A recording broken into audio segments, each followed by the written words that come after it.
Hi guys, and welcome to another 7-minute lecture.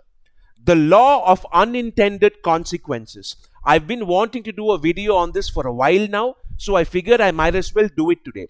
I think I might have touched on it a little bit when I covered famine, but I didn't really go into it.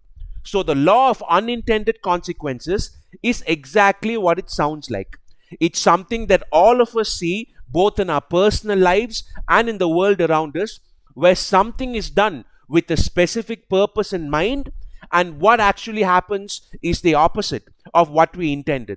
The American sociologist Robert Merton is often credited for coining this term in the 1930s, although the concept itself has been discussed even centuries before that in the Western world, going back to even like John Locke and Adam Smith and all that. Haven't we all been in a position where we do something which we assume is going to help a situation and it just ends up making it worse? It's a very relatable concept because everyone has experienced it in some form.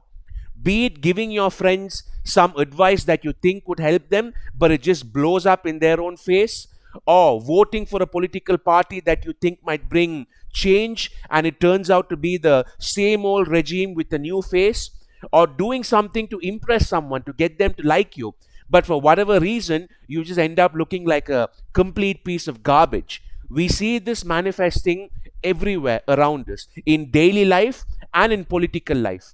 Of course, there are some cases where the unintended consequence happens to be positive, but that's not really relevant as far as I'm concerned, because there's nothing to be learned there. What I wanted to cover in this video is to go through some of my favorite examples of this, which are quite enlightening. One of my favorites, and the one that I mentioned in my famine video, was of course the Four Pests campaign under Mao Zedong, where the Chinese government encouraged its people. Encouraged is usually a euphemism for ordered in China, where the government encouraged its people to kill pests like sparrows. The people were even organized into gangs and groups to destroy sparrow nests and to beat loud drums to make sure they were killed with sound attacks, which sparrows are very susceptible to. The intention was good because they thought, look, sparrows eat a lot of crops. So if we exterminate the sparrow population, we can get more crops and less people will starve. Of course, what they didn't realize was that getting rid of the sparrows meant an explosion in the population of other pests like locusts and cockroaches, because the sparrows were the ones eating them. And with the sparrow population being wiped out, the very next year, the crop yield started going down and contributed to some of the biggest famines in China. In fact, it got so bad that China eventually had to import something like 250,000 sparrows from Russia to replenish the sparrow population, because the locusts were just getting completely out of control. Another one of my favorite examples is how Bill and Melinda Gates became responsible for the depletion of fish in Mozambique.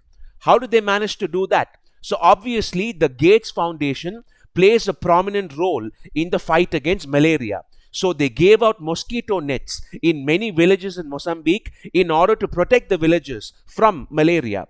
But the villagers then saw the quality of these nets and they were like, these would make really good fishing nets. And hundreds of villages started using these thick sort of nets as very effective tools for fishing.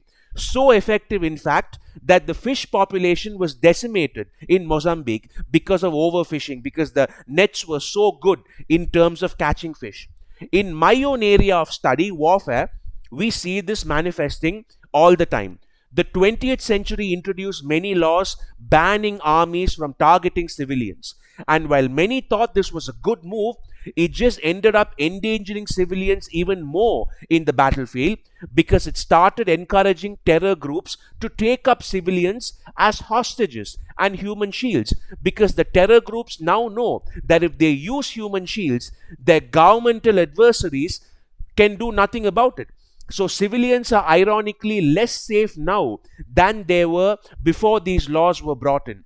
Another example is precision weaponry. So when precision weapons became a thing, many said, wow, this will lower civilian casualties in warfare because we can now hit our exact target without having to bomb an entire neighborhood to the ground. But what's actually happened is that it's made things even more unsafe, because armies are now willing to target densely populated areas because they know that they can be somewhat precise.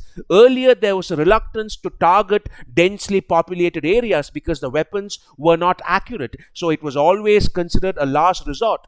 But today, targeting a populated area isn't a last resort at all. We would just say, look, we have high precision technology, we have high tech sensors and all that, which eventually means more collateral damage because we're more accepting of that as a course of action. Another example I can mention, a historical one in warfare, is how the European powers ended up conquering the world with their firepower because of the competition among churches to see who could have the largest church bell.